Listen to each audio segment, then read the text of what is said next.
બનાસકાંઠા જિલ્લામાં ભારતમાલા પ્રોજેક્ટને લઈ અને વિરોધ કરતા ખેડૂતોને કોંગ્રેસ સાંસદ જ્ઞાનીબેન ઠાકોરનું સમર્થન। સાંસદ જ્ઞાનીબેન ઠાકોરે કેન્દ્રીય મંત્રી નીતિન ગડકરીને પત્ર લખી ખેડૂતોને યોગ્ય વળતર આપવાની રજૂઆત કરી। પત્રમાં જ્ઞાનીબેન ઠાકોરે આરોપ લગાવ્યો કે ઉત્તર ગુજરાતના એક જ રોડમાં મોટો ભ્રષ્ટાચાર થયો છે। ભારતમાલાના અધિકારી સહિત કલેક્ટર હોય કે પછી નેશનલ હાઈવે ઓથોરિટીના અધિકારીઓ તમામે ભ્રષ્ટાચાર કર્યો છે। ભાજપના નેતાઓએ રાતોરાત ખેડૂતોની પાસેથી જમીન ખરીદી બિનખેતી કરાવી દીધી છે।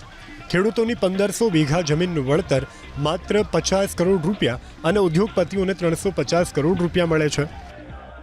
1500 થી વધારે વીઘા જમીન એ ખેડૂતોની કપાય છે, તો માત્ર ખેડૂતોને 1500 વીઘા જમીનનું વળતર ચારે તાલુકાના ખેડૂતોને 50 કરોડ મળે અને જે બિલ્ડરો છે એમને જમીન ખરીદી અને બિનખેતી કરાવી દીધું ઉદ્યોગમાં તો એમને 350 કરોડ મળે।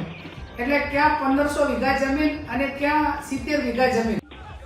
તો આ તરફ પૂરતા વળતરની માંગ સાથે પાલનપુરમાં ખેડૂતોએ યોજી રેલી।